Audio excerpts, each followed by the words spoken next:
Les agents IA ne sont pas là pour remplacer votre job, ils sont là pour augmenter. Il y a une partie extrêmement importante qui est une partie déterministique. Ce que je veux dire par la partie déterministique, c'est que le travail a déjà été fait auparavant. J'ai déjà fait cette tâche énormément de fois pour me rendre compte que la raison réelle qui détermine aujourd'hui le risque de churn, c'est la diminution de l'utilisation de l'application.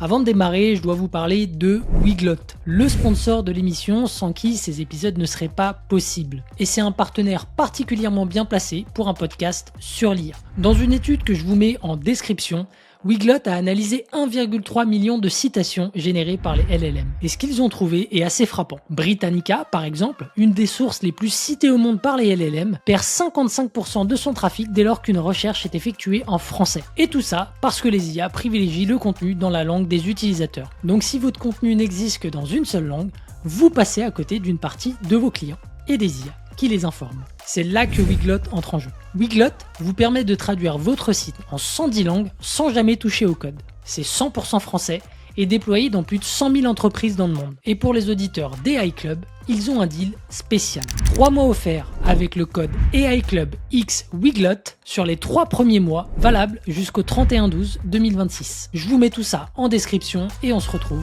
pour notre épisode. Salut Yacine, bienvenue dans AI Club. Salut Eric. Super content de t'avoir aujourd'hui dans cet épisode où tu vas nous montrer un petit peu comment tu as transformé ta manière de bosser en tant que product en nous présentant 3 agents.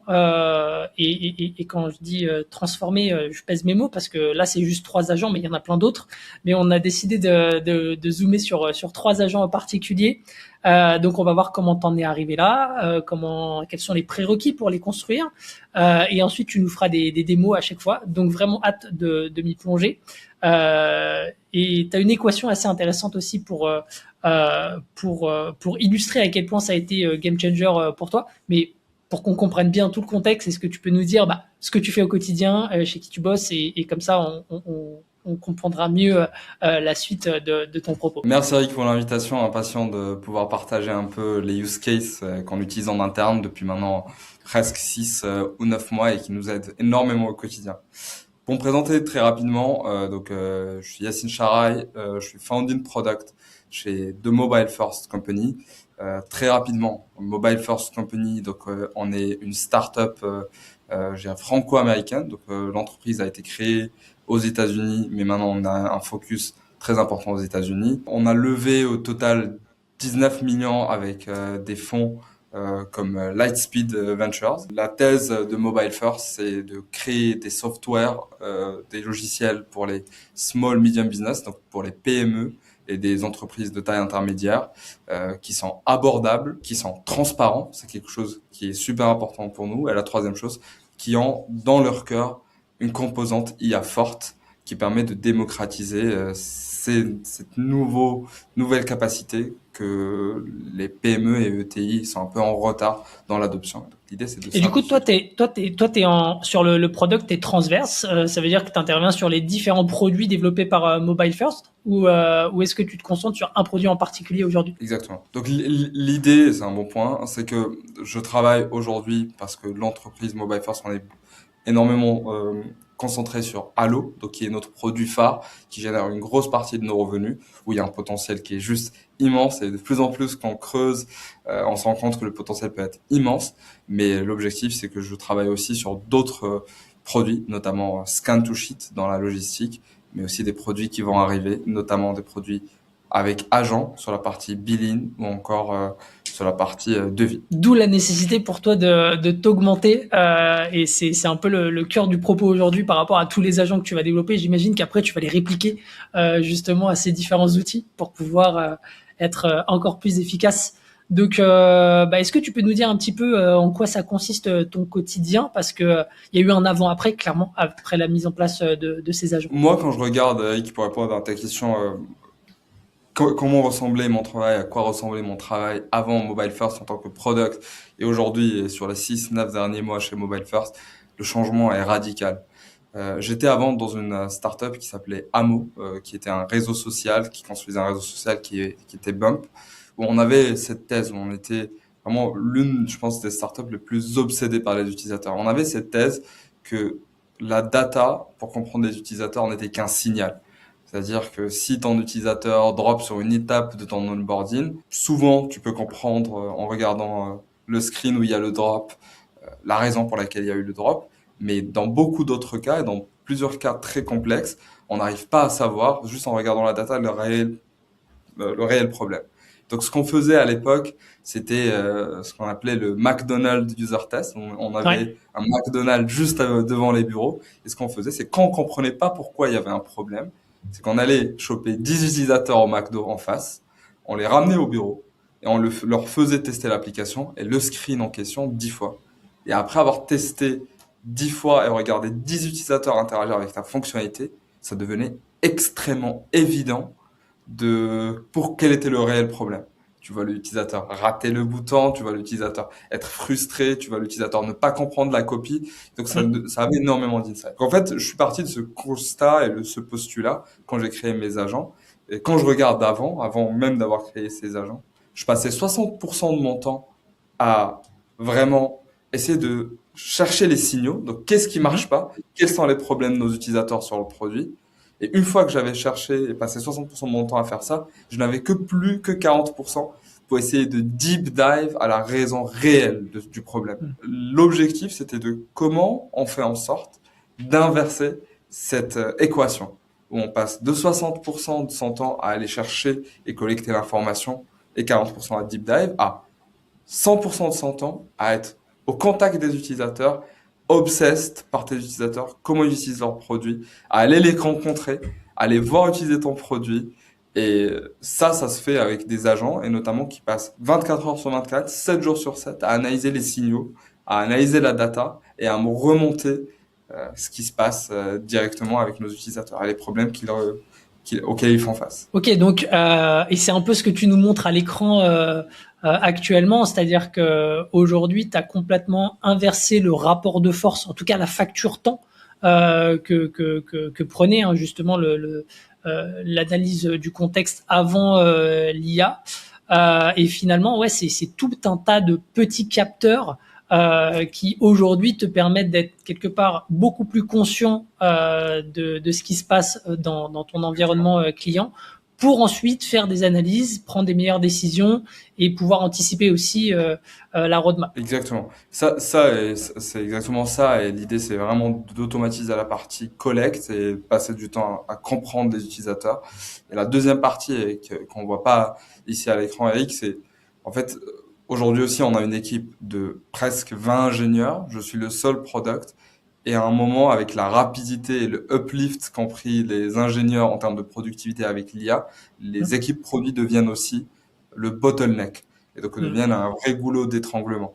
Et donc l'idée, c'était de se dire sur les demandes de nos ingénieurs aujourd'hui, quelle est la partie qui peut décentraliser du product à un agent IA qui pourrait faire en sorte que chaque ingénieur ait son propre PM avec lui, qui peut l'aider à investiguer de la user research pour avoir l'information de quel est le vrai problème, investiguer la data et à capter les signaux. Et donc les deux combinés font qu'aujourd'hui, c'est devenu important pour moi d'avoir des agents IA qui m'aident et en même temps à automatiser cette partie et en même temps à décentraliser le produit au niveau Mmh. de l'ingénierie. En tout cas, avant d'automatiser tout ça, il y a quand même un prérequis dont tu voulais me parler, ce que tu m'avais dit en préparation, et je pense que c'est important, on insiste là-dessus. Tout est dépendant de ce qu'on donne en contexte, en input. Ouais, il y a des prérequis. Est-ce que tu peux nous en dire plus? Et comme ça, on verra un petit peu justement quelle est ta stack aujourd'hui. C'est important quand on montre des agents IA et comment fonctionnent nos agents de montrer le résultat qu'on a réussi à avoir, quel est le minimum pour avoir un résultat assez similaire et quel est le niveau d'investissement qu'il faut côté back-end, côté tech, qu'il faut mettre pour pouvoir faire en sorte que les agents aient le contexte. Étant donné que le vrai problème des agents, c'est le manque de contexte et l'accès à l'information. Donc pour moi, il y a quatre grands prérequis.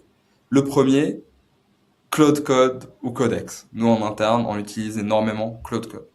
Ça, c'est Petite question là-dessus, j'ai vu, j'ai enregistré un épisode dernièrement avec Benjamin qui est CTO, qui au début voulait me faire sa démo sur Claude Code. Il est passé sur Codex finalement. Qu'est-ce qui vous a amené à rester sur Claude Code aujourd'hui? Est-ce que c'est quelque chose que vous allez challenger? Voilà. Alors, c'est un très bon point. Alors, côté engineering, je sépare deux parties, l'engineering et le produit. Côté engineering, le changement de modèle se fait assez facilement et nos ingénieurs changent assez souvent de modèle entre Codex et Claude Code selon les tâches et l'évolution des modèles. Par contre, côté produit, on a investi énormément sur un design system qui est aussi sur Cloud. On a énormément aussi investi sur des skills, des automations qui font que nous, churner aujourd'hui de l'équipe produit, moi ou les designers dans l'équipe, churner de Cloud devient plus compliqué. Mais les restes de l'équipe, ils utilisent les deux. Ok, donc bien accroché sur Claude Code pour l'instant. Exactement, sur l'équipe produit. Je dirais la deuxième chose importante à avoir, c'est une clé API Anthropic. Ça, vous pouvez le récupérer dans le Anthropic Console au niveau de votre équipe. Et ça permet juste de faire run les agents en remote sans avoir votre ordinateur ouvert, notamment pour les routines ou les habitudes, les routines que Claude peut générer automatiquement. La Oui, troisième effectivement, chose, parce qu'aujourd'hui, juste, pardon, je t'interromps pour que les gens aussi comprennent, parce que je pense que on n'est pas tous au même niveau. Et donc aujourd'hui, quand tu fonctionnes sur un Cloud Code ou un Cloud Cowork, les automatisations ne peuvent fonctionner qu'à partir du moment où ton ordinateur est ouvert. Mais comme tu vas le montrer plus tard, c'est que toi, tu as quand même pas mal de routines qui fonctionnent, comme tu l'as dit, 24 heures sur 24. Et donc, tu vas pas laisser ton ordinateur allumé tout le temps. Et donc, c'est pour ça que la clé API est nécessaire. exactement, exactement. Il y en a qui le font, mais effectivement, c'est pas très pratique de se balader dans Paris avec son ordinateur ouvert. Clairement. Clairement. Le troisième point qui est important, je dirais peut-être pas au-delà même du MCP, c'est de connecter sa stack par MCP, mais aussi par API. Moi, j'utilise les MCP, mais j'utilise aussi beaucoup les API de ces différents tools, notamment pour la partie remote quand mon ordinateur est fermé. Et donc, pour moi, nous, notre stack, elle est tournée autour de 4-5 tools principalement. Donc, il y a Slack pour le contexte et pour partager l'information. Il y a Linear pour la gestion de projet, la gestion des bugs. Il y a Notion pour les roadmaps et les deep dives. Il y a Metabase pour la partie data lake sur laquelle on reviendra plus tard, qui Ouais. regroupe toute la data liée aux utilisateurs. Donc ça, pour moi, c'est la troisième étape super importante. Connecter le contexte à Claude. Quatrième point, pour moi, qui est important, c'est avoir un compte GitHub. Donc, il y en a beaucoup. Et moi aussi, j'ai créé mon compte GitHub il y a pas très longtemps, il y a peut-être un an ou à peu près. Donc, avoir un compte GitHub, c'est extrêmement important. Donc, ça permet, de pouvoir déployer votre code, notamment pour la partie qui sera remote, et ça permet aussi de créer des routines. Donc, initialement, moi, j'utilisais, et je vous conseille pour commencer, de commencer par GitHub Action, qui permet d'avoir les routines. Aujourd'hui, depuis, je pense que Claude eux-mêmes ont une option, une fonctionnalité routine à l'intérieur de Claude qui permet de créer ces cron jobs qui tournent même quand on n'est pas connecté. Cron, Et c'est le terme technique pour désigner une routine. Hein. C'est un peu ça, une exactement, automatisation, une tâche qui va s'activer tous les vendredis à 9 heures à partir du moment où, je sais pas, tel dossier est rempli avec X fichiers. Et donc, c'est l'acronyme très tech pour qualifier la routine. exactement. Donc c'est une simple routine et je pense que tu fais bien de le répéter. Je ne savais pas ce que c'était un cron job il y a peut-être de ça 6 ou 9 mois. Et je pense que l'avantage des agents IA et notamment de Claude ou Codex, c'est qu'on fait abstraction de cette couche un peu de jargon qui au final veut dire juste des choses simples, comme un cron job, c'est une routine qui permet même quand son ordinateur est fermé de faire quelque chose. Ouais, parce Ça, que c'est je pense que c'est important juste de le rappeler, pardon, c'est que t'es pas forcément, enfin, t'es pas un tech guy, t'es curieux, t'aimes bien construire, mais pour rassurer les auditeurs, je pense que tu t'es parti de zéro comme beaucoup d'entre nous, et donc c'est vraiment toi qui t'es laissé guider par justement Claude Code. T'as réfléchi, voilà, à l'architecture, à la logique d'ensemble. Mais derrière, sur la technique pure, tu me disais en off en plus, il n'y a pas besoin de tout comprendre. Il y a besoin de savoir où on va, mais il n'y a pas besoin de tout comprendre. Exactement. Et il y a 10 mois, j'avais jamais ouvert, il y a 10 ou 11 mois, j'avais réellement jamais ouvert un terminal de ma vie. Et c'est effrayant à premier abord. Maintenant, c'est encore moins important d'ouvrir un terminal. Depuis que moi j'avais utilisé le terminal à l'époque, il n'y avait pas dans le desktop Cloud Code, donc c'était que dans le terminal. Et donc depuis, il y a eu énormément d'avancées. Il y a eu Cowork qui permet de faire les routines, il y a Cloud Code IA qui permet de faire les routines. Donc, en fait, ce niveau d'abstraction qui était le cas il y a 10 mois et dont j'ai hérité aujourd'hui et que je garde, n'est même plus obligatoire pour les personnes qui commencent. Ça, c'est un peu pour moi les quatre fondamentaux à avoir. Et pour moi, nous, on a poussé un peu plus loin l'accès de nos agents au contexte. Donc, on a créé ce qu'on appelle un data lake. Très Alors, simplement, ce que c'est un data lake. ouais, c'est ça, j'allais te dire l'image pour ceux qui la voient pas. Et encore une fois, je vous invite à regarder les épisodes sur YouTube. C'est là où vous aurez enfin la meilleure expérience, ou alors sur Spotify, puisqu'on met la vidéo sur Spotify. Mais là, tu as un schéma pour nous présenter comment se décompose ce data lake, qu'est-ce qu'il y a en entrée, qu'est-ce qu'il y a en sortie. Donc voilà, je te laisse poursuivre. Exactement. Donc, en gros, un data lake, ça peut paraître complexe, mais la réalité, elle est simple. La réalité, c'est ce qu'on veut, nous, quand on traite de la data, c'est de connaître par utilisateur ce qui se passe. Donc, ce qu'on a fait, la première étape, c'est de créer ce qu'on appelle un Unique User ID. Donc, un identifiant unique par utilisateur. Donc, dans cet identifiant unique par utilisateur, on stocke beaucoup d'informations. L'objectif, c'est qu'on puisse stocker ce qui se passe sur Intercom, dans le support, donc l'ensemble des interactions, ou du moins un résumé des interactions. On est obligé en stock aussi Stripe, donc les informations liées à l'abonnement. Donc, est-ce qu'il s'agit d'une équipe? Est-ce qu'il s'agit d'un solo user? Il a pris quel abonnement et il utilise l'abonnement depuis combien de temps? Quand est-ce qu'il a commencé? Quand est-ce qu'il a churn? On utilise la donnée d'appel d'Allo. Donc, premièrement, combien d'appels il a fait, combien d'appels raccrochés, quelle est la partie appel entrant, la partie appel sortant. On connecte aussi Amplitude.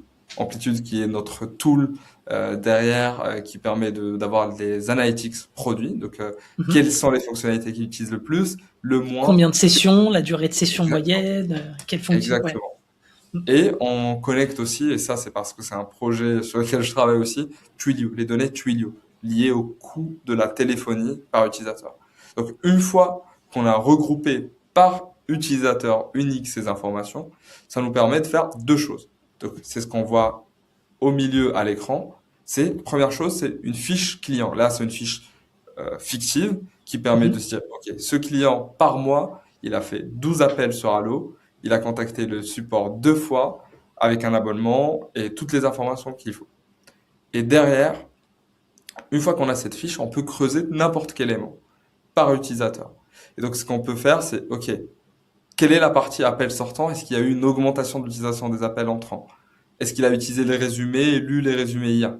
Est-ce qu'il a envoyé des SMS un peu plus ou un peu moins? Quand il a contacté le support, c'était à quelle raison? Pour quelle raison? Donc derrière, ce que ça permet réellement, et donc c'est un peu la partie de droite, ce que ça permet, c'est d'avoir plusieurs choses. Première chose, c'est un Customer Pulse, de savoir sur l'ensemble de tes utilisateurs, quels sont les problèmes auxquels ils font face, quelles sont les tendances en termes de revenus, quelles sont les raisons pour lesquelles ils contactent le support, les nouvelles fonctionnalités qu'ils utilisent et celles qu'ils utilisent moins. Deuxième chose, ça permet d'avoir du contexte pour mon agent que je vais présenter par la suite, Jacine. Et cet agent-là, ce qu'il lui permet d'avoir, c'est quand on construit une fonctionnalité, il peut savoir, par exemple, si c'est une fonctionnalité pour des sales, quels sont les clients types qui pourraient être concernés par cette fonctionnalité. Quel serait l'impact sur ces clients. Ça permet aussi de faire des follow-up adaptés à l'utilisateur, basés sur ces échanges. Et ça permet aussi de faire des deep dives beaucoup plus précis. Donc à peu près, ça, c'est assez lourd. Ça permet de faire en sorte que l'agent soit beaucoup plus intelligent et vous allez voir les résultats par la suite. Mais pour commencer, je suis sûr qu'il faut pas commencer par là. Ça serait overkill. Pour moi, il suffit de commencer par les 4 étapes qu'on a définies par la suite. Une fois que ces étapes sont définies, là, il y a besoin d'investissement tech et je pense que ça vaut la peine. Combien de temps là ça t'a pris pour structurer ce contexte-là et éventuellement quelles ont été les difficultés auxquelles tu as été confronté parce que enfin voilà il y a cette partie de nommage avec les ID pour chaque client et bon vous en avez quand même un certain nombre et puis après voilà il faut réussir à connecter un peu j'ai envie de dire toute la tuyauterie donc combien de temps ça t'a pris? Est-ce qu'il y a eu des obstacles particuliers? Donc au total, ça a pris 2 mois. Donc le projet a été décomposé en 3 grosses parties. Une première partie qui était une définition tech et business. Donc une définition de quelles sont les informations dont on a besoin. Côté produit, côté business, côté growth. Et une fois qu'on avait défini ça, côté business, on est allé voir l'équipe tech, l'équipe back-end en particulier, pour dire comment on peut structurer cette information pour avoir l'output dont on a besoin, que j'ai décrit à droite. Donc, une fois qu'on a fait ce travail pendant 2 semaines, un peu de scoping, de définition tech, il a fallu à peu près 4 semaines pour pouvoir build le data lake avec 2 personnes côté back-end. Donc là, 4 c'est là où il faut de la tech pour. Enfin là, c'est pas juste tu connectes le MCP. C'est voilà, il faut de la tech à ce moment-là pour avoir quelque chose de solide, d'exploitable par la suite. Exactement. Et donc là, ça a pris entre 3 et 4 semaines au total. Puis il y a eu 2 semaines où on a eu énormément utilisé et fait énormément de retours à l'équipe tech. On l'a adapté. Depuis, ça a pris au total 6 semaines entre le moment où on s'est dit on va le lancer jusqu'au moment où c'était release en prod pour nous en interne et que c'était utilisable parfaitement. Et donc on n'a plus touché depuis parce que ça marche parfaitement. Top. Et est-ce que par rapport avant de passer au premier agent, est-ce que tu as peut-être des recos par rapport à ça sur le fait de construire un data lake? Est-ce qu'il y a des écueils à éviter selon toi par rapport à la manière dont vous l'avez construit, par rapport au temps que ça vous a pris? Enfin voilà, quel a été peut-être le post-mortem, tu vois, de la construction de ce data lake? Alors le plus gros problème, c'est un peu le challenge toujours entre les équipes produits et tech, c'est le scope initial et l'ambition initiale était peut-être un peu trop importante. On a essayé d'agréger toutes les informations en une fois au niveau du unique user ID, ce qui marchait pas. Moi, ce que j'aurais fait si je devais le refaire avec les équipes tech, c'est de hiérarchiser les informations des plus importantes et qui donnent le plus d'insight. Euh, de l'insight jusqu'aux informations qui donnent le moins d'insight et de les rajouter de façon incrémentale. Plus on essaie de rajouter énormément de tuyauterie au niveau de chaque user ID, plus ça devient complexe et ça peut casser. Donc ça a cassé énormément de fois en cours de route à cause de ça. Intéressant. Bon, moi j'ai envie de te dire, parlons de Yacine, anciennement Jason, à l'époque où on a préparé l'émission. Donc ouais, tu vas nous expliquer un petit peu tout ça, en quoi ça consiste. Parfait. Bah effectivement, donc pour l'anecdote, Eric, comme tu le sais, l'agent ne s'appelait pas Jacine, il s'appelait Jason. En fait, on est allé faire une retreat aux États-Unis. Et aux États-Unis, à chaque fois que je disais Yacine à quelqu'un, un Américain, pour lui parler, il me disait ah yeah Jason. Et du coup, c'est devenu un peu mon nickname en interne. Et donc l'agent, je l'ai appelé Jason. Depuis, ce qui s'est passé, c'est qu'on a recruté une personne aux États-Unis qui s'appelle Jason. Et donc j'ai dû rechanger le nom de l'agent de Jason à Jacine. Et Jacine, pareil pour l'anecdote, c'est qu'on a une équipe en Argentine, on a presque 10 ingénieurs en Argentine. Et le Yacine se prononce en Argentine, en tout cas Jacine. Et donc on a appelé l'agent Jacine. Énorme, énorme, c'est marrant, Alors, c'est on a eu changement de numéro. exactement. Et en gros, pour expliquer un peu l'objectif de Jacine et de cet agent en particulier, donc le premier agent, c'est, comme je t'ai dit auparavant, c'est aujourd'hui on a une équipe d'engineering de presque 20 personnes. Aujourd'hui, je suis le seul product. Et donc il y a des questions basiques sur quand je lance une fonctionnalité ou j'hésite à lancer une fonctionnalité, quel est le pourcentage d'utilisateurs affectés? Quels sont les deals perdus? Quels sont les risques de churn basés sur des signaux utilisateurs? Est-ce qu'on a des benchmarks que je peux utiliser pour développer cette fonctionnalité? Et donc, toutes ces demandes, souvent, quand on est une équipe un peu où le produit est décentralisé, une équipe d'engineering, souvent finit chez le PM, qui doit répondre à cette demande un peu à la volée. Sauf que ça crée énormément un goulot d'étranglement parce que les ingénieurs vont plus vite. Et donc là, tu te retrouves vraiment resserré dans tous les sens à juste essayer de répondre à toutes les questions. Donc ce que j'ai fait, c'est comment je peux donner à un développeur un agent. Très concrètement, je vais donner 3 cas concrets où j'ai fait la simulation il y a à peu près 1 heure avant notre podcast de 3 demandes de nos ingénieurs à Jacine et comment Jacine y répond. Alors, on peut Allez, commencer, vas-y. si ça te va, Eric. Parfait. Alors, Premier exemple. J'ai donc là, on tagué est sur Jacine. Slack, hein. On est sur Slack. Donc en fait, Jacine vit en même temps sur Slack, sur Linear et prochainement par email aussi. Mais prochainement. J'adore le Donc, prochainement. Très bon teasing. je suis dessus. Alors, sur Slack, donc on a un channel qui s'appelle Agent Request. On fait toutes nos demandes aux agents. Tu peux le faire ailleurs, mais c'est là où on regroupe un peu toutes les demandes aux agents. Donc, sur Slack, j'ai simulé un cas où je dis à Jacine, est-ce que tu peux me construire un peu un slide deck avec les clients qui ont un risque de churn important? Alors là, pour important à dire, c'est que j'ai changé les noms des sociétés pour des Ouais, raisons de confidentialité.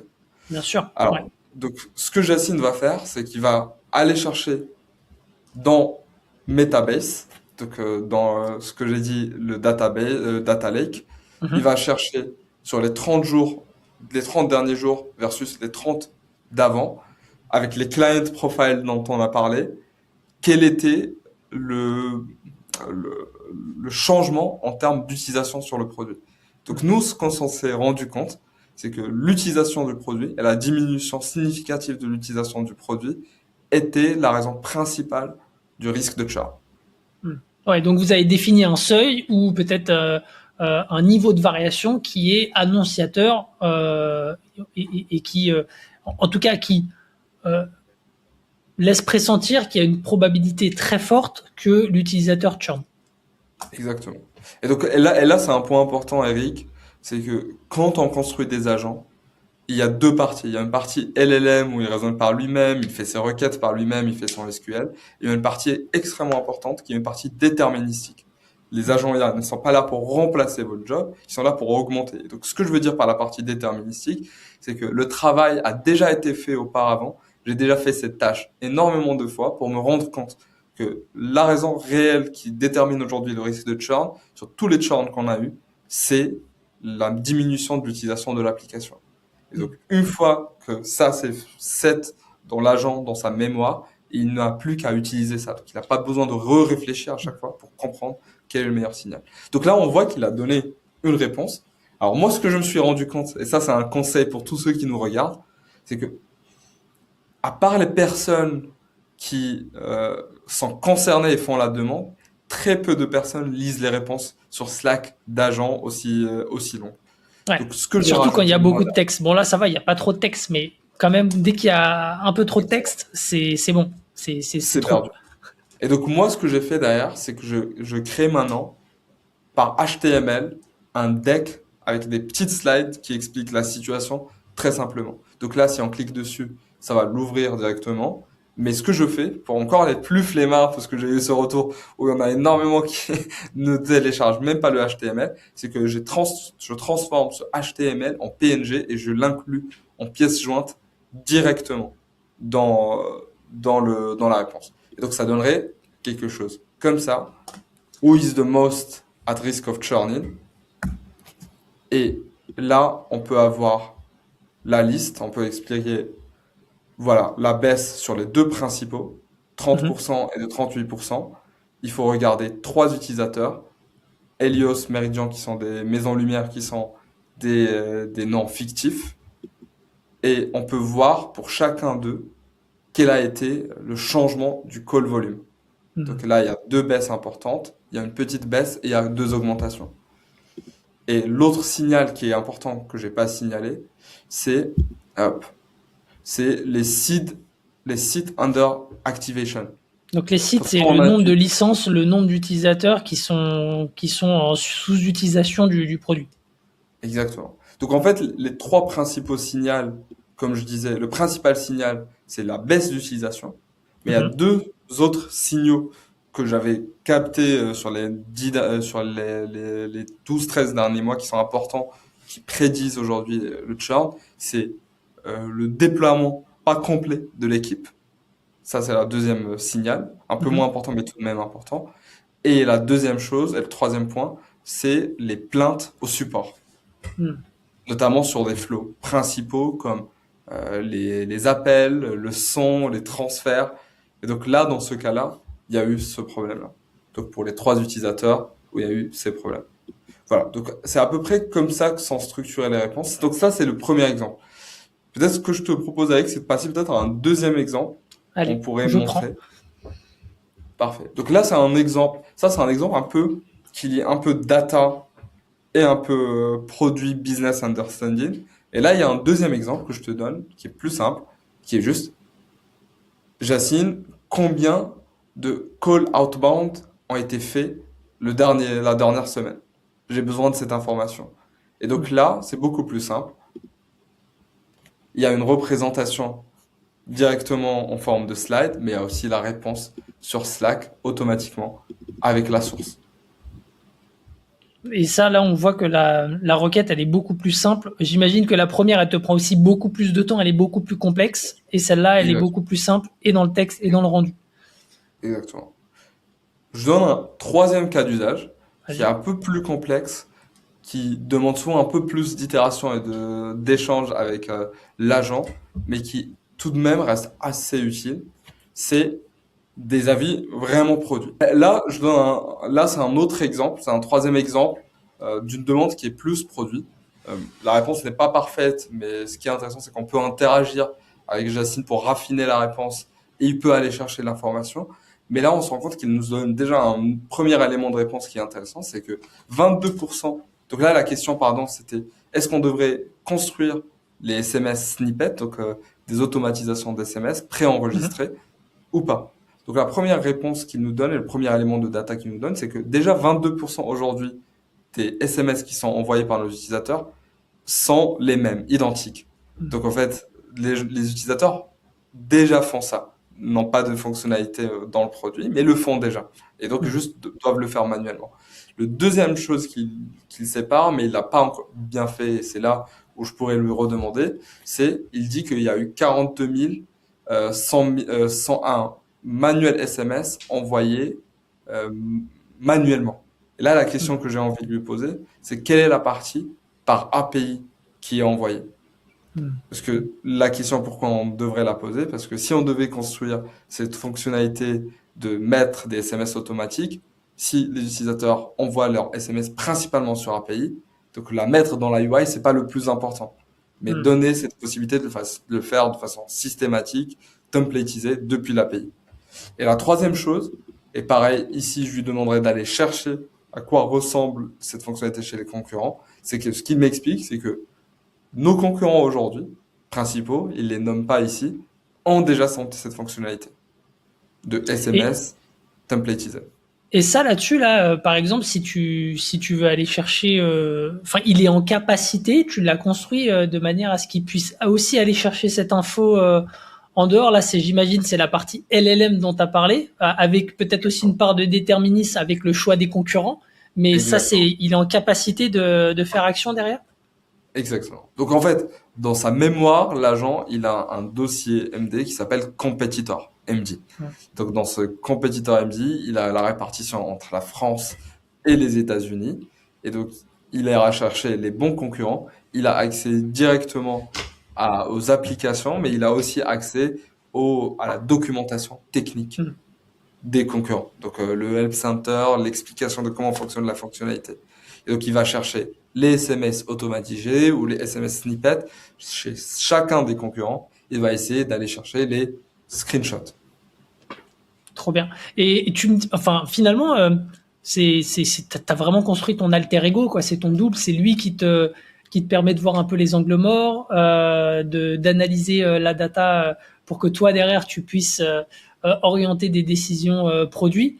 Et tu m'avais dit aussi que tu avais eu cette capacité à quelque part, alors je sais pas si j'ai bien compris, mais à personnaliser la manière dont Yacine va s'adresser à chaque dev en fonction de leur profil. C'est bien ça? Exactement. Alors, pour expliquer exactement comment ça fonctionne, alors, est-ce que c'est ici? Non. Alors, ce qui est intéressant, c'est, en gros, il a du contexte, il a des capacités, ce qu'on a dit, pour aller naviguer sur Internet. Mais l'autre chose qui est intéressante, et là, je pourrais la rajouter plus tard, c'est qu'il a un dossier slash people.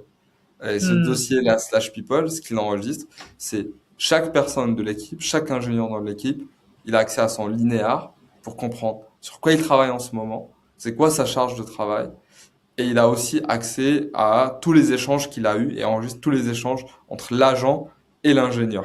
Et donc comprend comment il parle, qu'est-ce qu'il cherche, est-ce que c'est quelqu'un en back-end ou est-ce que c'est quelqu'un en front-end, est-ce que c'est un product, et ne parle pas de la même façon à tout le monde. Ça c'est fort.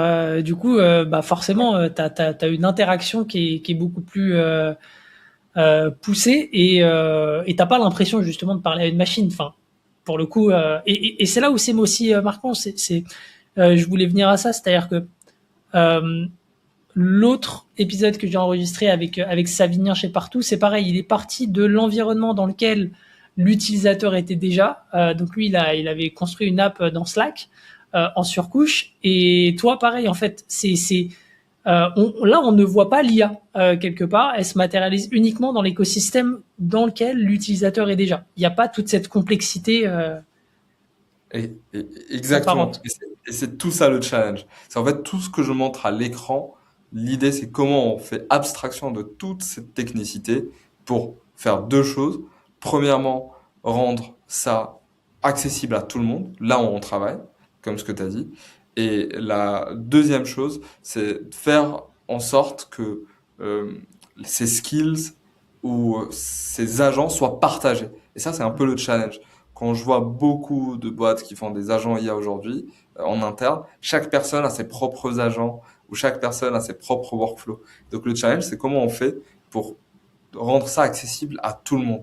Faire en sorte que tout le monde y contribue, tout le monde rende les agents meilleurs, mais surtout que tout le monde puisse y avoir accès sans l'effort de setup. Et sur les requêtes SQL, justement, donc toi t'es pas tech, comment est-ce que, enfin, d'où t'es parti,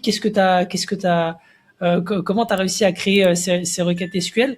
Si je dis grossièrement les choses, en gros la requête SQL, elle va aller interroger la metabase, qui est en fait le data Exact. lake, et c'est ça qui fait que derrière t'arrives à avoir une requête ultra fiable. C'est pas tu vas pas demander à l'IA d'aller piocher parce qu'elle pourrait interpréter, mélanger et t'apporter une donnée biaisée. Exactement. Et c'est exactement ça. C'est comment on limite l'hallucination, on limite l'utilisation de contexte et de tokens, et on fait que ce soit 100% fiable. Et c'est la partie qui a le plus cassé au début. Ouais. Pour être 100% honnête ici, c'est la partie où il y a eu des timeouts parce que les requêtes étaient trop lourdes et donc il fallait recréer les requêtes SQL. C'est les parties où il y a eu le plus d'hallucinations et donc c'est la partie où il y a eu énormément d'investissement sur comment on standardise un peu l'output que l'on souhaite. Et ça rejoint le troisième point, c'est selon le type de requête, on n'utilise pas le même niveau d'effort sur l'agent. Par exemple, comme tu as vu, et donc c'est pour ça que j'ai montré les trois cas de figure. Par exemple, dans le cas de la demande sur le volume d'appel, c'est une requête qu'on appelle fast. Donc c'est une requête où on a déjà le SQL chart dans un dashboard disponible. Donc on va juste aller le chercher, redonner l'information.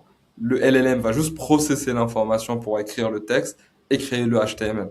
Et le HTML, pareil, c'est un format précis pour ce type de question. Et là, j'imagine aussi, selon le modèle de routing, tu adaptes aussi le modèle côté Cloud Code que tu vas utiliser. Tu vois, bah, j'imagine que sur la requête, la toute première, tu es plutôt peut-être sur du Opus. Ouais. Là où sur les autres, tu vas avoir peut-être un modèle un peu différent. Donc, est-ce que c'est ça aussi? Alors, j'aurais bien aimé, pas du tout. Pour être Pourquoi? complètement transparent, non, j'ai pas encore optimisé cette partie. Comme tu le vois, il y a énormément de choses à faire. C'est une partie sur laquelle on a encore assez d'optimisation à faire, sur notamment quel modèle utiliser par requête, ce qui n'est pas encore le cas. ce qui devrait être assez facile, je pense, si je devais le faire, mais que j'ai pas encore eu le temps de faire. Donc je brûle encore beaucoup de tokens. Et le dernier élément, peut-être, Ouais, vas-y. Eric, c'est le Slack, qui n'est pas assez simple, qui n'est pas assez évident à faire. Donc il y a plein de tutos sur Internet, il y a plein de blogs qui expliquent comment le faire, et vous pouvez juste les donner à votre agent sur Claude ou Codex, et qui peut vous guider sur comment configurer votre Slack bot pour que vous puissiez le taguer depuis Slack et donc invoquer tout le reste pour qu'il puisse travailler. Je confirme, hein, c'est très facile. Il suffit de demander, de poser des questions, de casser 1 à 2 fois, et puis ensuite ça fonctionne. C'est ça la beauté de la chose. Tant qu'on le demande. Quand on essaie de le faire seul, c'est pas assez évident pour la Exactement. première fois. Bon, et maintenant, il y a encore 2 autres agents dont tu dois nous parler, notamment Customer Pulse, qui est hyper intéressant, dont tu as évoqué un petit peu l'objectif au tout début. Est-ce que tu peux nous dire un petit peu en quoi il consiste et nous montrer la démo, comment est-ce que ça fonctionne, qu'est-ce qu'on a en output? Le Customer Pulse, Eric, pour donner juste en préambule la raison qui a été faite, c'est que moi j'ai une conviction produit, et pareil, encore une fois, c'est que les agents viennent s'adosser parfois avec des convictions produits, des convictions qu'on a nous, et qui nous permettent de les rendre réelles. Moi, ma conviction produit, c'est que dans une entreprise, notamment dans une start-up, tous les problèmes sur un produit quand il est self-serve, c'est des problèmes produits. Donc quand on a du support, c'est que le produit ne marche pas quelque part. Quand nos sales ne closent pas assez ou pas beaucoup, c'est qu'on a un problème de compétitivité produit. Euh, Quand on a beaucoup de messages sur Slack de nos utilisateurs, c'est que le produit n'est pas assez clair. Et donc tous ces éléments, pour moi, tous les problèmes dans un produit PLG, Product Led, c'est des problèmes produits. Donc l'idée pour moi, c'est de se dire comment je peux capter tous les problèmes de nos utilisateurs dans Intercom, dans Slack, sur Clap et sur Metabase, notamment sur l'utilisation. Donc, ce que fait cet agent, c'est ce qu'on disait un cron job, ce qui au final veut juste dire de façon plus simple une routine. Et cet agent, ce qu'il va faire, c'est tous les lundis à 9 heures, il va aller chercher sur nos 120 Slack channels avec quelques-uns de nos meilleurs utilisateurs, aller chercher toutes les demandes qu'ils ont faites, tous les feedbacks qu'ils ont fait. Il va aller chercher toutes les discussions intercom et les cartographier. Il va chercher tous les meetings sales et quelles étaient les objections, quelles étaient les raisons pour lesquelles ils ont perdu les deals, parce que c'est lié derrière à Atio, ça n'apparaît pas ici. Et derrière, ça va aller faire toutes les requêtes Metabase, notamment sur les nouvelles fonctionnalités qui ont été lancées. Une fois que ces données sont récupérées, ça mouline à l'intérieur de l'agent, qui est un agent Customer Pulse, et derrière, ce que ça va faire, c'est 3 outputs. Le même résultat, mais juste à 3 endroits différents. Donc, premier et le plus utilisé, c'est une page Notion, qui est présentée tous les lundis au All Hands. Deuxième chose, c'est des tickets linéaires pour les bugs. Et la troisième chose, c'est des threads sur Slack ou des messages sur Slack qui partent dans Feature Request, dans Bug Report pour donner de la visibilité. Peut-être que je peux te montrer concrètement, Eric, à quoi ça ressemble. Allez. Alors, donc voilà, comme tu le vois, toutes les semaines, depuis plusieurs semaines maintenant, l'agent IA construit un weekly Customer Pulse. Ce weekly Customer Pulse, pour celui du 1er au 8 janvier qui est arrivé la semaine dernière, j'ai anonymisé quelques informations, notamment c'était des informations liées au churn, mais toutes les semaines, ça ressemble à quelque chose comme ça, où on a les plus grosses équipes les plus actives, le churn, les failed conversions, donc il y a eu un problème juste lors du paiement, les problèmes qui ont été reportés par type de problème, et d'ailleurs ça va créer un ticket linéaire, et les feature requests qui ont été faites. Alors, ce qui est intéressant, je te le montre. Alors, je vais éviter ces 2, 3 premiers onglets parce que c'est des onglets un peu C'est confidentiels. stratégique, complètement. Exactement. Mais je peux montrer des choses comme des problèmes qui ont été remontés. Donc là, ce que tu peux voir, il y a quelques noms d'équipes ici, mais ce que tu peux voir, c'est voici tous les problèmes de call avec l'origine où ils ont été remontés. Donc là, on voit qu'il y a eu un problème de microphone dans une de nos équipes qui a été remontée sur Slack. Il y a un call qui a été raccroché, qui a été reporté sur Slack. Et on a aussi un problème qui a été remonté lors d'un sales call depuis Clap. Et donc, il va chez donc il n'y en a pas eu d'autres Donc, il y en a eu 6 sur la totalité de nos utilisateurs, mais on n'a pas eu d'autres sur Intercom ou ailleurs. Donc, ça va aller les chercher. Et donc, derrière, ici, il y a un petit lien qui va ouvrir directement sur Slack le message auquel on fait référence, soit pour interagir avec l'utilisateur, et ça va aussi derrière créer le ticket linéaire. Donc, il y Ouais, a comme ça, ça par te permet exemple. de voir le contexte et c'est pour ça que c'est aussi volontairement court. Là, dans ce que tu nous montres, c'est vraiment des petits bullet points avec peut-être 12-13 mots grand maximum. Exactement. Parce que comme tu l'as dit, c'est présenté en meeting et il y a juste besoin d'avoir la matière plus la source vers laquelle se référer.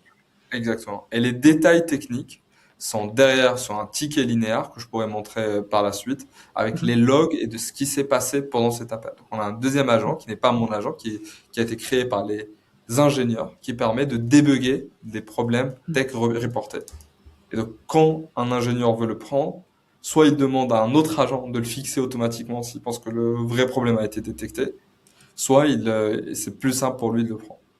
Ça, c'est par exemple un bon exemple sur la partie problem reported. Et il y a la même chose, par exemple, sur des feature requests. Donc, qui viennent un peu de toutes les sources, de Clap pendant un sales call ou bien de Slack. Voilà. Donc, c'est à peu près comme ça que c'est structuré le Weekly Customer Pulse. Là-dessus, ça me fait penser aussi à l'autre, à Yacine, pardon. Là, tu as énormément finalement de... tu disais, il y a plein de choses qui avaient cassé dans la construction. Euh, Comment est-ce que tu t'aperçois qu'il y a un truc de cassé? Est-ce que c'est parce qu'il y a de la donnée manquante? Est-ce que parce qu'à un moment donné, t'as un message d'erreur sur ta requête?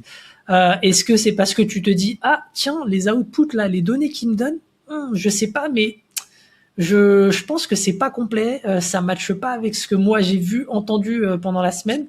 Enfin, comment est-ce que tu as repéré justement les endroits où ça a craqué et là où il fallait justement patcher?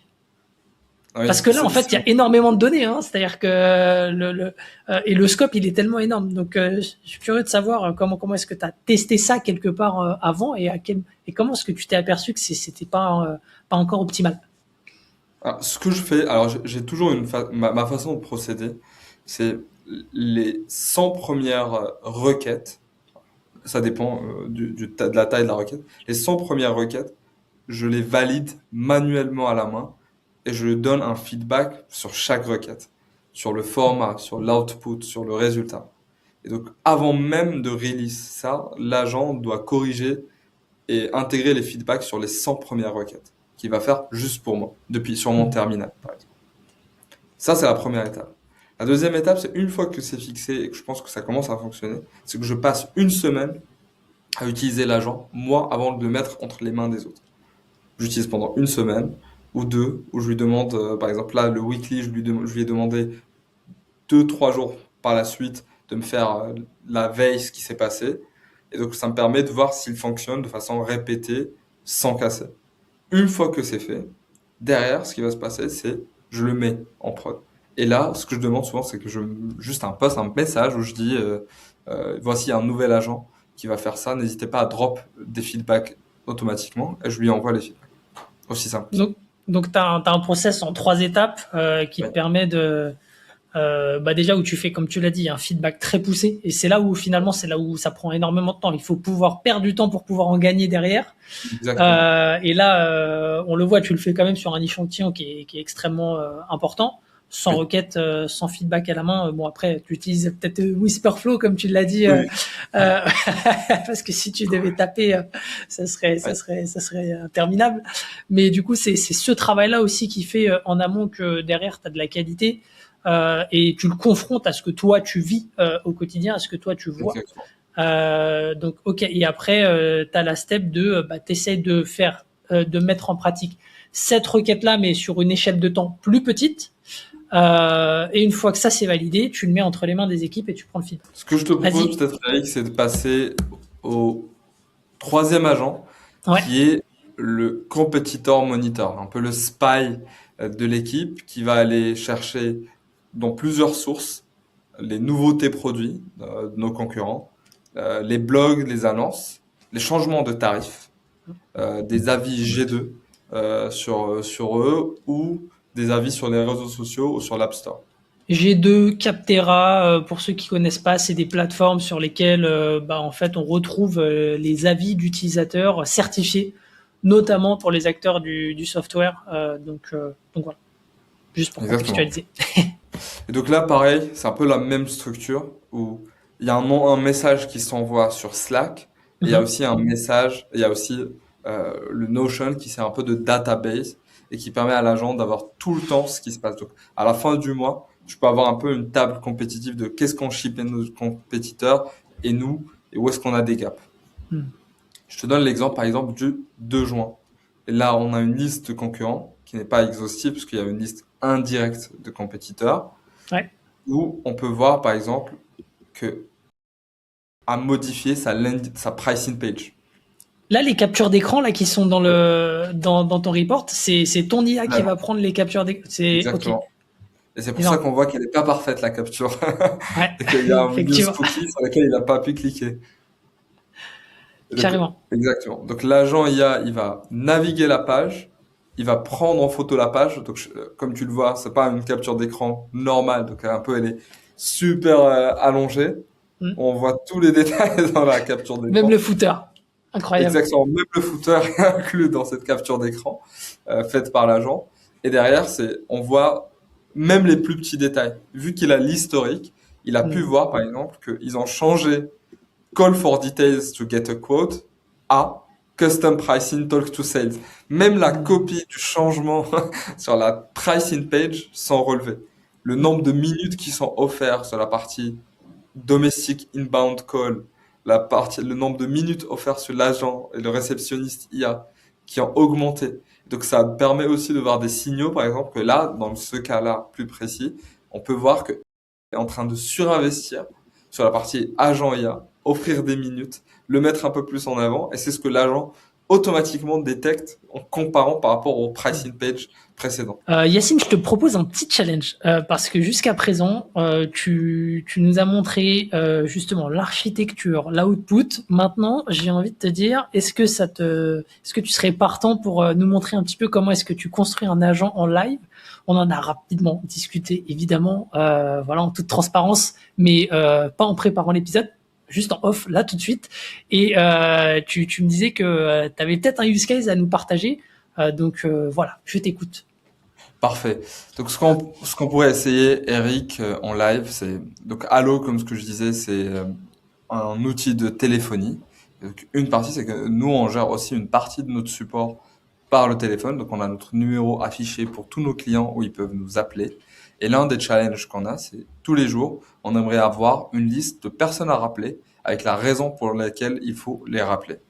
Et donc l'idée, c'est l'agent récupère cette information en utilisant le MCP d'Allo. Donc on a un MCP Allo qui permettrait d'envoyer cette information, puis poste dans un channel en taguant la personne au support chez nous pour pouvoir rappeler les personnes avec en un clic les informations et le numéro de téléphone à rappeler. Franchement, ça m'a Est-ce que l'air ça d'être un super cas d'usage. Donc là, on est sur ton terminal, Claude Code. Exactement. Donc, ce que je te propose, c'est qu'on commence. Je lance un Whisper Flow. Donc, Ouais. je ne suis pas en train de parler à mon ordinateur, mais je suis en train d'écrire, mais avec la voix. Allez, vas-y. Hello Claude, je voudrais qu'on planifie ensemble la construction de l'agent suivant. Cet agent qu'on devra construire ensemble devra récupérer les informations de la veille euh, des appels manqués sur le support client Allo et envoyer un message sur Slack. Je t'enverrai le Slack ID du Slack concerné. Envoyer un message où tu vas me taguer moi-même avec la liste des personnes à rappeler, le numéro des personnes à rappeler, mais aussi le résumé qui permettrait de me dire quelle est la raison de contact de cette personne. Ce que j'aimerais aussi, c'est de me proposer dans ce message de créer une liste d'appels dans le Power Dialer. Et donc, de pouvoir, si je te confirme cette liste d'appels dans le Power Dialer, de créer cette liste dans Allo et que je puisse en un clic rappeler toutes ces personnes avec la fonctionnalité Power Dialer d'une traite. Hop, donc là, Hop. ça vient de s'afficher. C'est quand même magique de pouvoir prompter son besoin comme ça. Franchement, ça change la vie. Hein. Si tu avais dû le taper, structurer ta pensée, etc., là, vraiment, Clairement. tu peux y aller à l'instinct. Quoi. Exactement. Et en fait, t'es même pas obligé de structurer parce qu'au final, c'est du LLM. En Mm, fait, toi, tu réfléchis à haute mm, voix mm, et tu dis, ah, mais non, en fait, donc en fait, le LLM, il a compris que tu as changé d'avis depuis. mm. Donc là, il travaille. Et pour la petite histoire, donc on sait absolument pas combien de temps ça va prendre. Donc ça se trouve, ça prendra 15 minutes. On fera peut-être des coupes au montage. Ouais. On verra. Mais voilà, on essaie de le faire en live avec vous. Comme tu le vois, Eric, il essaie de déjà, c'est un peu dans le système prompt, de définir ce que c'est un missed call Hmm. et d'utiliser la bonne valeur. Donc, ce qu'on voit, c'est que l'agent euh, a déterminé là où il va aller chercher l'information. Mhm. Il a proposé une architecture. Il a déterminé le cron quotidien à déterminer, donc cette routine.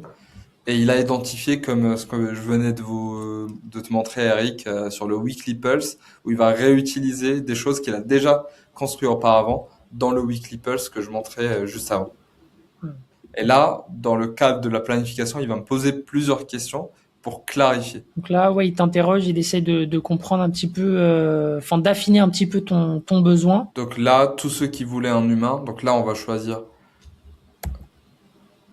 Voilà, donc nous, on va choisir tous les appels à rappeler. Donc tous les appels, donc il pose la question, qu'est-ce qui doit rentrer dans la liste de personnes à rappeler? Est-ce que c'est juste les personnes qui voulaient parler à un humain ou les personnes qui ont parlé à un autre agent IA mais et le problème a été résolu ou bien juste toutes les personnes qui nous ont contactés? Moi, ce que je propose pour Hmm. simplifier, c'est juste toutes les personnes. Toutes Voilà, les donc lui, personnes. il pose la question. Étant donné que le MCP a accès à toutes nos lignes, Hmm. et donc là, il pose la question, quelle ligne en particulier je veux choisir? Et là, dans ce cas-là, on va choisir France et US. Là, on est d'accord, hein, tu es en mode plan. Hein, je crois que tu as utilisé le planifier avec moi au tout Oui, début. Tu es en mode oui, plan justement sur Claude pour valider, prévalider quelque part avant qu'il crame des tokens, oui. qu'il est sur la bonne direction et que en fait ça a du sens ce qu'il a envie de dérouler par la suite. Ok, exactement. Et là, il me demande, par exemple, pour la deuxième demande que je lui ai faite, je vais un peu complexifier la tâche, c'est de créer une liste dans le Power Dialer qui permet derrière de lancer une séquence d'appels sur toutes les personnes à rappeler. Et donc là, il me dit comment il veut récolter ce feedback. Est-ce qu'il veut le récolter avec euh, un message sur Slack ou bien avec une réaction par emoji sur son message initial? Ce que je propose, c'est la réaction par emoji. Et puis, l'autre question, qui est une très bonne question, c'est quel est le rythme et le fuseau horaire? On a une équipe Mm. en France et une équipe aux États-Unis. Bah, par exemple, là, il m'a rattrapé parce que moi, j'y ai pas pensé. Donc, j'aurais envoyé le message à des heures qui n'ont aucun sens aux États-Unis. Mm. Là, il propose 8h30 Paris en semaine et, et en semaine seulement. Hop, et on lance Claude. Et là, il va mouliner un petit peu. Donc là, tu es sur Opus 4.8, hein, 4h30. donc est le dernier Opus. L'avant-dernier, Non, c'est parce que même plus maintenant, il y a le dernier. Maintenant, il y a Fable, effectivement. Il y a Fable 5 que j'utilise très très peu pour des tâches comme ça, que j'utilise principalement pour des tâches soit de très complexes de prototyping sur du code, mais qui crament énormément de tokens. Donc, Ouais, pour le ouais, moment, je logique. galère à trouver un usage de Fable 5. Donc là, il est en train de construire un peu au final, c'est un peu une sorte et de workflow et en même temps d'IA et de LLM. Voilà, donc voilà, récap verrouillé, manqué strict, France-US, avec une confirmation par réaction sur emoji, et tous les jours à 8h30 à Paris en semaine. Voilà. Donc là, il est en train de travailler. Alors là, ce que je vais lui demander, là, parce qu'il me l'a pas demandé, c'est de lui partager le channel. Donc j'ai un channel, ça c'est aussi intéressant. Moi, je recommande de d'utiliser un Slack channel qui soit séparé notamment Mhm. pour tester les agents IA. Donc là, ce que l'agent me demande, c'est le channel ID. Donc là, il me demande le channel ID. Euh, il me demande deux précisions et un go. Donc là, je vais lui partager le channel ID qui s'appelle Yacine Test, Mhm. qui me permet derrière de faire plein de tests. Hop. Donc C'est là, ça, hein. je Tu vais lui recommandes d'avoir un channel Slack tester ses pour agents. faire des tests agents. Ok. Je confirme pour la deuxième, donc inclure la voicemail et go. Donc là, tu as collé l'URL. Pour ceux qui ne voient pas ton écran, tu as dit que tu confirmais et tu lui as dit d'enclencher la prochaine étape. C'est un peu le nouveau paradigme. Regardez Claude travailler. C'est exactement ça. On est en train de voir Claude bosser Ouais. Je sais pas combien de et temps on est ça va en attente continuer à quoi. prendre. Je pense pas que ça prendra encore beaucoup de temps. Bah, regarde, job add-on. Là, on vient de voir, Eric, que la première partie du travail a été faite sur le 11-6, donc on est le 12 juin 2026, donc il a regardé le 11-6, il n'a pas encore posté, donc je pense qu'on se rapproche un peu de l'objectif. Alors, Claude nous dit que tout est construit et validé. Mhm. Euh, Donc il lui reste surtout la partie Power Dialer, ou peut-être qu'on aurait pu l'enlever dans le On a scope. été gourmand. J'ai été gourmand. Je, je sais pas pourquoi, mais je me suis dit, vas-y, je vais faire de la QA aussi. C'est le côté product qui a repris le. C'est ça.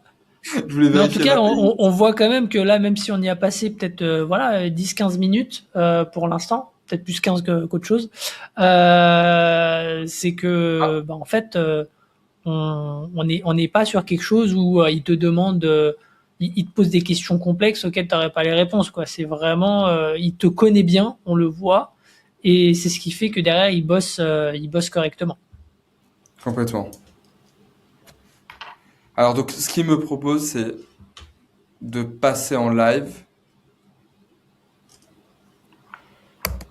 et, et le mettre seulement sur Yacine Test. Donc, Allez, j'accepte et allons voir en live ce qui se passe. Voilà. le résultat. Donc, Bon, tu il y peux a nous le une personne. commenter. Ça me paraît bizarre. Ouais, c'est un peu louche. Ça me paraît bizarre qu'il n'y en ait qu'une seule personne à connecter. Mais en fait, il s'est pas trompé. C'est juste qu'on a choisi pas la bonne ligne avec les appels. Donc voilà, là on est en train de refaire le test sur une ligne de l'un de nos sales qui reçoit des appels, à peu près une dizaine par jour, ou un peu moins selon les journées et le niveau d'activité. Et l'idée c'est de comprendre sur euh, l'un de nos sales, Adrien, quels sont l'ensemble des appels qui ont été ratés, pardon, et les personnes à rappeler. Ah, donc là, on voit qu'il y a déjà eu beaucoup plus d'appels, 12 appels entrants au total, ce qui te dit. Donc Hein. là, on vient de refaire le test euh, sur, euh, sur la ligne d'Adrien Gaucher, qui est l'un de nos sales, et ça lui a créé automatiquement. Là, on l'a fait pour la démo en live sur un channel qui est le test Yacine. Et donc l'idée, c'est que ça Mhm. lui a créé la liste de personnes à rappeler. Donc on voit ici qu'il a 8 personnes à rappeler. Donc là, le premier appel, c'est un contact inconnu. Et donc la personne s'appelle Sophia Amani. Euh, Plein d'appels, donc avec les noms quand ils ont été laissés et les informations quand on en a. Euh, voilà. Donc voilà, par exemple, on peut voir que par exemple dans le cas de Philippe Mercier, euh, il pose une question sur la possibilité de passer d'un numéro 01 à un numéro 06. Et on voit sur ceux qui ont laissé des informations les informations ont été captées. Donc là, effectivement, tu as une liste assez exhaustive. Et si on voulait pousser l'étape d'après, ce que là, on ne fera pas parce que il y a les aléas du direct, dirons-nous, ce serait d'engager sur cette publication pour qu'ensuite, ça soit transféré vers le Power Dialer, comme tu l'appelles, du sales, en tout cas pour qu'ils puissent lancer les appels et qu'il n'y ait absolument zéro friction entre la data et l'action à faire ensuite. Exactement. Top. Bah écoute, merci beaucoup. Mission accomplie pour cet agent. Très chouette cette petite démo. J'espère que ça vous aura aidé à un peu démystifier justement le terminal, l'usage de l'IA, que ça vous aura inspiré. Merci encore Yacine pour le partage d'expérience. Et puis, je vous dis à très vite pour un nouvel épisode. N'hésitez pas également à noter sur Apple Podcasts et Spotify, à vous abonner sur YouTube et à nous laisser vos feedbacks. D'ailleurs, si vous avez des questions, des points qu'on n'aurait pas abordés avec Yacine, n'hésitez pas à les laisser en commentaire sur YouTube. On se fera un plaisir d'y répondre.